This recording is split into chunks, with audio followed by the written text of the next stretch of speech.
आप सबको जोहार और नमस्कार। मैं हूं आदित्य और आप देख रहे हैं न्यूज़ झारखंड की। यहाँ मिलती है झारखंड की ताज़ा खबरें और गहरे विश्लेषण। हम लाते हैं वो खबरें जो है महत्वपूर्ण, वो मुद्दे जो है चर्चा के काबिल। तो वक्त हो चला है आज शाम की झारखंड की 25 मुख्य खबरों को जानने का और उनसे अपडेट होने का। और इसके साथ अगर आप चैनल पर नए हैं तो कृपया सब्सक्राइब कर बेल आइकन प्रेस कर दें ताकि आप तक झारखंड की हर एक महत्वपूर्ण अपडेट पहुँचती रहे। तो चलिए शुरुआत करते हैं आज की पहली मुख्य खबर से। धनबाद में पुलिस की कार्रवाई के खिलाफ यादव समाज का आक्रोश, चक्का जाम की चेतावनी। धनबाद के बागमारा में यादव समाज ने मधुबन थाना क्षेत्र की खरखरी कोयलरी में हुए घटना के बाद पुलिस की एकतरफा कार्रवाई के विरोध में रणधीर वर्मा चौक से कंबाइंड बिल्डिंग तक आक्रोश मार्च निकाला। अखिल भारत वर्षीय यादव महासभा के बैनर तले प्रदर्शनकारियों ने निर्दोष लोगों को परेशान करने का आरोप लगाते हुए चेतावनी दी कि अगर ऐसा न रुका तो पूरा यादव समाज सड़कों पर उतरकर धनबाद का चक्का जाम कर देगा। महासभा के सचिव बैजनाथ यादव ने कोयला चोरी पर प्रशासन को घेरते हुए वास्तविक दोषियों पर कार्रवाई की मांग की। सलीमा टेटे बनी अर्जुन अवार्ड पाने वाली झारखंड की पहली महिला हॉकी खिलाड़ी। झारखंड की स्टार महिला हॉकी खिलाड़ी और भारतीय टीम की कप्तान सलीमा टेटे को राष्ट्रपति द्रौपदी मुर्मू ने अर्जुन अवार्ड से सम्मानित किया, जिससे वह यह पुरस्कार पाने वाली राज्य की पहली महिला और दूसरी हॉकी खिलाड़ी बन गई। सिमडेगा के बड़की छापड़ गांव में बांस की स्टिक से हॉकी खेलने की शुरुआत करने वाली सलीमा का बचपन अभावों से बीता, लेकिन पिता और पूर्व हॉकी खिलाड़ी सुलक्षण टेटे के प्रोत्साहन ने उनकी राह बनाई। 2011 में पहली बार बेस्ट खिलाड़ी का पुरस्कार जीतने वाली सलीमा को हॉकी सिमडेगा के तत्कालीन संयुक्त सचिव मनोज कोनबेगी ने पहचाना, जिसके बाद उन्होंने कभी पीछे मुड़कर नहीं देखा। डाल्टनगंज में ट्रेन हादसे में ट्रैकमैन की मौत, अभिषेक कुमार ड्यूटी के दौरान चपेट में आए। डाल्टनगंज रेलवे स्टेशन से 2 किलोमीटर दूर सुदना रेलवे क्रॉसिंग पर शुक्रवार तड़के एक दर्दनाक हादसा हुआ, जिसमें 30 वर्षीय ट्रैकमैन अभिषेक कुमार अहमदाबाद कोलकाता एक्सप्रेस की चपेट में आकर मर गए। यह घटना करीब सुबह 3:30 बजे की है, जब अभिषेक रिवर्सिबल रेलवे लाइन का निरीक्षण कर रहे थे। सहकर्मियों का कहना है कि यदि जीपीएस ट्रैकर दिया गया होता तो यह हादसा टाला जा सकता था। रेलवे प्रशासन मामले की जांच कर रही है और शव को पोस्टमार्टम के लिए भेज दिया गया है। केंद्र सरकार ने झारखंड सरकार से 13,299 करोड़ रुपए की मांग की। केंद्र सरकार ने झारखंड सरकार से 13,299 करोड़ रुपए की मांग की है, जो केंद्रीय सुरक्षा बलों के प्रतिनियुक्ति भत्ते के रूप में देने हैं। यह राशि पिछले कई वर्षों से लंबित है। इसके अलावा झारखंड सरकार केंद्र से 1.36 लाख करोड़ रुपए की बकाया भी मांग रही है, जिसे केंद्र सरकार ने नकार दिया। 21 जनवरी को एक महत्वपूर्ण बैठक का आयोजन किया गया है, जिसमें सीआरपीएफ के आईजी और झारखंड पुलिस के अभियान के आईजी भी शामिल होंगे। राज्य सरकार की योजना है कि केंद्र सरकार पहले अपना बकाया चुका दे, फिर राज्य सरकार भी भुगतान करेगी, या फिर केंद्र अपने बकाया को काटकर शेष राशि राज्य को दे दे। झामुमो महाधिवेशन अप्रैल में, कल्पना सोरेन को मिल सकती है बड़ी जिम्मेदारी। झामुमो का महाधिवेशन इस अप्रैल में जीत के जश्न के साथ आयोजित होने की संभावना है। मुख्यमंत्री हेमंत सोरेन की पत्नी कल्पना सोरेन को पार्टी में अहम जिम्मेदारी मिलने की उम्मीद है। उनके प्रचार से पार्टी को शानदार जीत मिली। महाधिवेशन में बिहार, असम, उड़ीसा, बंगाल, छत्तीसगढ़ और तमिलनाडु से प्रतिनिधि शामिल होंगे और आयोजन स्थल पर मंथन चल रहा है। पिछला महाधिवेशन 2021 में हुआ था। झारखंड में 2,03,063 आवेदनों में से 1,74,000 को मिला सिंगल विंडो क्लियरेंस। झारखंड में विभिन्न विभागों से सिंगल विंडो क्लियरेंस के लिए 2,03,063 आवेदन आए, जिनमें से 1,74,505 आवेदन स्वीकृत किए गए, 20,355 आवेदन रिजेक्ट किए गए, जबकि 6,920 आवेदन लंबित है और 1,283 की जांच प्रक्रिया चल रही है। फायर सर्विस के 15,144 आवेदनों में से 10,633 स्वीकृत किए गए। वाणिज्य कर के 18,630 आवेदनों में से 19,926 स्वीकृत किए गए। श्रम विभाग से सबसे अधिक 97,833 आवेदन आए, जिनमें से 86,910 स्वीकृत किए गए। प्रदूषण नियंत्रण बोर्ड के 74,472 में से 26,287 स्वीकृत किए गए, जबकि फिल्म डेवलपमेंट कॉर्पोरेशन के किसी भी आवेदन की स्वीकृति नहीं मिली है। रांची में मेकॉन सिरमटोली फ्लाईओवर निर्माण के कारण 10 ट्रेनें कैंसिल, 3 का रूट बदला। रांची में मेकॉन सिरमटोली फ्लाईओवर के निर्माण कार्य के चलते रेलवे ने 11 से 13 दिनों के लिए कई ट्रेनों को रद्द कर दिया है। इसके अलावा कुछ ट्रेनों के रूट में भी बदलाव किए गए हैं। यह रेलवे द्वारा तीसरी बार किया गया ब्लॉक है, जिससे पहले 2 बार लिया जा चुका है। इसके चलते यात्री प्रभावित होंगे, क्योंकि निर्धारित समय से कुछ ट्रेनों के संचालन में देरी होगी और कुछ ट्रेनों के रूट में बदलाव किए जाएंगे। रेलवे ने यात्रियों को सुविधा देने के लिए इस बदलाव की जानकारी पहले ही दे दी। सीएमपीडीआई और आईसीए फाउंडेशन की पहल, जरूरतमंद बच्चों के लिए निःशुल्क कंप्यूटर आधारित प्रशिक्षण। सीएमपीडीआई और आईसीए फाउंडेशन ने जरूरतमंद बच्चों के लिए एक महत्वपूर्ण पहल की है, जिसके तहत बच्चों को निःशुल्क कंप्यूटर आधारित प्रशिक्षण प्रदान किया जाएगा, जिसमें कंप्यूटर अकाउंटेंसी जैसी महत्वपूर्ण कोर्स शामिल है। इस प्रशिक्षण के बाद छात्रों को रोजगार पाने के लिए प्लेसमेंट का अवसर भी दिया जाएगा। इस कोर्स के लिए आवेदन करने वाले छात्रों का कम से कम 12वीं पास होना अनिवार्य है और उन्हें आवासीय प्रमाण पत्र, जाति प्रमाण पत्र, 12वीं की मार्कशीट और आधार कार्ड जैसे दस्तावेज जमा कराने होंगे। इच्छुक बच्चे ICA फाउंडेशन रांची के मेन रोड ऑफिस में संपर्क कर सकते हैं या अधिक जानकारी के लिए जारी किए गए नंबर पर कॉल कर सकते हैं। यह पहल समाज के जरूरतमंद बच्चों के भविष्य को सशक्त बनाने की दिशा में एक सराहनीय कदम है। धनबाद झड़प के मुख्य आरोपी कारू यादव जेल में, अवैध संपत्ति और हिंसक झड़प का खुलासा। धर्माबाद हिंसक झड़प और SDPO पर हमला के मुख्य आरोपी कारू यादव और उनके साथियों को पुलिस ने कोर्ट में पेश कर जेल भेज दिया। कारू की निशानदेही पर 7.86 लाख रुपए, पिस्टल और बम बरामद हुए, जबकि रोशन यादव के ठिकानों से कट्टा मिला। अवैध कोयला कारोबार से करोड़ों की संपत्ति बनाने वाले कारू ने इनकम टैक्स में सिर्फ 10 लाख सालाना आमदनी दिखाई है। अब तक 120 आरोपियों में से 45 से पूछताछ और 18 को जेल भेज दिया गया। पुलिस कारू को रिमांड पर लेकर पूछताछ करेगी और झड़प में आउटसोर्सिंग कंपनी की भूमिका की भी जांच चल रही है। 5वीं पास कवि संजीत दिलवाला खोरठा में लिखी कविताओं से दहेज प्रथा और बेटियों के हक पर वार। हजारीबाग के संजीत दिलवाला की कविता दहेज प्रथा, महिलाओं की सुरक्षा और उनके बराबर के अधिकारों की वकालत करते हुए सोशल मीडिया पर वायरल हो रहा है। कटकम सांडी प्रखंड के नक्सल प्रभावित अडरा गांव के रहने वाले संजीत ने केवल 5वीं तक पढ़ाई की, लेकिन उनकी खोरठा भाषा में लिखी कविताएं समाज की कुरीतियों पर गहरा प्रहार करती है। टीवी और मोबाइल के जरिए दुनिया से जुड़ने वाले संजीत ने बैगन का खेत, टमाटर में कोरोना जैसी कविताओं से भी वाहवाही लूटी है। बचपन में लिखने पढ़ने का शौक रखने वाले संजीत मानते हैं कि महिलाओं की शिक्षा और समानता का अधिकार हर समाज का नींव है और उनकी इस कविता इस संदेश को गहराई से फैलाने का काम कर रही है। पश्चिमी सिंहभूम में पुलिस और CRPF की संयुक्त टीम ने नक्सलियों का डंप कैंप नष्ट किया। पश्चिमी सिंहभूम के गोइलकेरा थाना क्षेत्र में पुलिस और CRPF की संयुक्त टीम ने नक्सलियों के पुराने डंप कैंप को नष्ट किया। जंगली पहाड़ी इलाके में की गई इस कार्रवाई में सुरक्षा बलों को महत्वपूर्ण सामग्री मिली, जिसमें 3 walkie talkie set, 2 charger, 180 metre लंबा इलेक्ट्रिक तार, 1 जोड़ी स्पोर्ट शूज और 500 लीटर का पानी का टंकी शामिल है।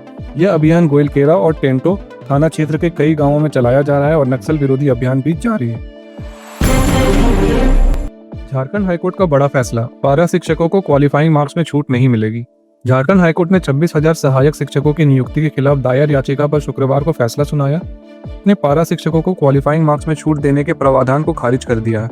इससे सहायक शिक्षक नियुक्ति में शामिल पारा शिक्षकों को बड़ा झटका लगा है। चीफ जस्टिस और जस्टिस दीपक रोशन के बेंच ने इस मामले की सुनवाई की, जिसमें पारा शिक्षकों को 50% आरक्षण और छूट का प्रावधान चुनौतीपूर्ण था। अदालत के इस फैसले से नियुक्ति प्रक्रिया पर असर पड़ेगा। रांची CBI कोर्ट ने सेकंड JPSC नियुक्ति घोटाले में चार्जशीट पर लिया संज्ञान। रांची CBI कोर्ट ने सेकंड JPSC नियुक्ति घोटाले में CBI द्वारा दाखिल चार्जशीट पर संज्ञान लिया है। CBI ने नवंबर में 12 साल बाद इस मामले की जांच पूरी कर रांची की स्पेशल कोर्ट में चार्जशीट पेश की थी। अदालत ने 72 अभियुक्तों के खिलाफ समन जारी करने का आदेश दिया है। चार्जशीट में JPSC के तत्कालीन अध्यक्ष दिलीप प्रसाद समेत 70 लोगों को आरोपी बनाया गया है। इनमें कई अधिकारी प्रमोशन पाकर DSC से SP बन चुके हैं। CBI ने खुलासा किया कि JPSC के तत्कालीन सदस्य और कोऑर्डिनेटर ने 12 परीक्षार्थियों के नंबर बढ़ाए और कई कॉपियों में गड़बड़ी की थी। पाकुड़ में आइडियल कंस्ट्रक्शन कंपनी कार्यालय में 4 लाख की चोरी, CCTV फुटेज में 3 चोर। झारखंड के पाकुड़ जिले के हिरनपुर में आइडियल कंस्ट्रक्शन कंपनी के कार्यालय में चोरों ने लगभग 4 लाख रुपए की चोरी की। चोरों ने खिड़की की ग्रिल काटकर अंदर प्रवेश किया और सामान बिखेर दिया। घटना का पता तब चला जब कर्मचारी कार्यालय पहुंचे। CCTV फुटेज में 3 चोर पिस्टल के साथ दिखे हैं, जिनकी पहचान पुलिस जुटा रही है। थाना प्रभारी रंजन सिंह ने जल्द खुलासे का आश्वासन दिया है और पुलिस आसपास के इलाकों में छानबीन कर रही है। जामताड़ा में सड़क हादसे में 2 युवकों की मौत, हेलमेट नहीं पहना था। झारखंड के जामताड़ा में NH 419 पर बोधमा फ्लाईओवर पर गुरुवार देर रात तेज रफ्तार बाइक रेलिंग से टकराने से अंजय हेम्ब्रम और मस्तान टूडू की दर्दनाक मौत हो गई। दोनों ने हेलमेट नहीं पहना था। अंजय इकलौता पुत्र था, जबकि मस्तान बचपन में ही अनाथ हो गया था। हादसे के बाद अंजय के माता पिता का रो रो कर बुरा हाल है। IAS अधिकारी राजीव रंजन के पुत्र के 3 बर्थ सर्टिफिकेट, पासपोर्ट कार्यालय में हड़कंप। झारखंड के IAS अधिकारी राजीव रंजन के पुत्र के बर्थ सर्टिफिकेट में अलग अलग जन्म तिथियां और जन्म स्थानों को लेकर पासपोर्ट कार्यालय में हड़कंप मच गया है। 3 अलग अलग बर्थ सर्टिफिकेट में विभिन्न जन्म तिथियों और स्थानों का उल्लेख किया गया है, जिससे मामले की गंभीरता बढ़ गई है। पासपोर्ट कार्यालय ने रांची नगर निगम से पत्राचार करते हुए इन प्रमाण पत्रों की सत्यता की जांच के लिए दस्तावेज मांगे हैं। विवाद तब शुरू हुआ जब राजीव रंजन ने अपने पुत्र के पासपोर्ट में जन्म तिथि में बदलाव के लिए आवेदन दिया। पासपोर्ट कार्यालय में नगर निगम से यह जानने की कोशिश की है कि पहले की जन्म तिथि में बदलाव के लिए कौन से दस्तावेजों का आधार लिया गया था। झारखंड पुलिस सेवा के पदाधिकारियों के सेवा अभिलेख की समीक्षा के लिए रिव्यू कमेटी में मस्तराम मीणा का मनोनयन। भारतीय पुलिस सेवा के झारखंड संवर्ग के पदाधिकारियों के सेवा अभिलेख की गहन समीक्षा के लिए गठित रिव्यू कमेटी के सदस्य के रूप में योजना विकास विभाग के प्रधान सचिव मस्तराम मीणा को मनोनीत किया गया। उन्होंने अनुसूचित जाति और अनुसूचित जनजाति का सदस्य नियुक्त किया गया है। यह निर्णय भारतीय सेवाएं मृत्यु सह सेवानिवृत्त लाभ नियमावली 1958 के नियम 16 के तहत भारत सरकार के कार्मिक मंत्रालय के आदेशों के आलोक में किया गया है और संबंधित अधिसूचना जारी कर दी गई है। जमशेदपुर में जन्म मृत्यु प्रमाण पत्र के लिए मोबाइल ऐप पर आवेदन प्रक्रिया का प्रशिक्षण। जेएनएसी कार्यालय सभागार में गुरुवार को पदाधिकारियों और कर्मियों को मोबाइल ऐप से जन्म और मृत्यु प्रमाण पत्र के लिए आवेदन और बनवाने की प्रक्रिया पर प्रशिक्षण दिया गया। जिला सांख्यिकी पदाधिकारी सुदीप्त राज ने बताया कि अब ऑनलाइन आवेदन और रिपोर्ट देना अनिवार्य होगा। उप निदेशक पर्ण लेखा दास गुप्ता, विवेक कुमार और वीरेंद्र गुप्ता ने प्रगारकों को निर्देश दिया कि वे मोबाइल ऐप पर ही जन्म और मृत्यु प्रमाण पत्र के निबंधन की प्रक्रिया सुनिश्चित करें। प्रधानमंत्री आवास योजना 2.0 शहरी गरीबों के लिए महत्वपूर्ण बदलाव। केंद्र सरकार ने प्रधानमंत्री आवास योजना 2.0 की शुरुआत की है, जिसमें अब सालाना 9 लाख तक कमाने वाले लोग भी इसका लाभ उठा सकते हैं। नगर विकास विभाग ने धनबाद नगर निगम को ऑनलाइन आवेदन प्रक्रिया शुरू करने का निर्देश दिया है। इस योजना का उद्देश्य शहरी गरीबों को सस्ते आवास उपलब्ध कराना है। इसके तहत आवेदन के बाद दस्तावेज नगर निगम में जमा कराने होंगे। योजना के तहत 3 से 9 लाख सालाना आय वाले लोग लाभार्थी होंगे और आवेदकों को यह प्रमाणित करना होगा कि उनके नाम पर देश में कोई अन्य मकान नहीं है। योजना में फ्लैट या मकान खरीदने पर भी सब्सिडी मिलेगी। रांची के तिरू वाटरफॉल में डूबने से 3 छात्रों की मौत। रांची के बुड़मू थाना क्षेत्र स्थित तिरू वाटरफॉल में शुक्रवार को 3 छात्रों की डूबने से मौत हो गई। छात्र पिकनिक मनाने फॉल पर गए थे और पानी में नहाने के दौरान वे गहरे पानी में चले गए, जिससे वे बाहर नहीं आ सके। मृतकों में 2 सगे भाई आशीष कुमार और अंकुर कुमार रांची हेल के निवासी शामिल हैं, जबकि तीसरा युवक दीपक गिरी चान्हो करकट गांव का निवासी था। सभी की उम्र 20 से 25 वर्ष के बीच थी। स्थानीय गोताखोरों ने तीनों के शव को पानी से बाहर निकाला। रिम्स इमरजेंसी में बेड की कमी दूर करने के लिए बढ़ाए जाएंगे बेड। रिम्स इमरजेंसी में बढ़ती मरीजों की संख्या को देखते हुए प्रबंधन ने 184 नए बेड बढ़ाने का निर्णय लिया है। पहले 50 बेड थे, अब कुल 130 बेड फंक्शनल हैं। पुराने इमरजेंसी को फिर से मेडिकल इमरजेंसी में बदला जाएगा। ऑकोनोलॉजी ब्लॉक में 98 बेड, पेइंग वार्ड में 16 बेड और आईसीयू में 26 बेड की वृद्धि की जाएगी। इससे बेड की कमी काफी हद तक दूर होगी।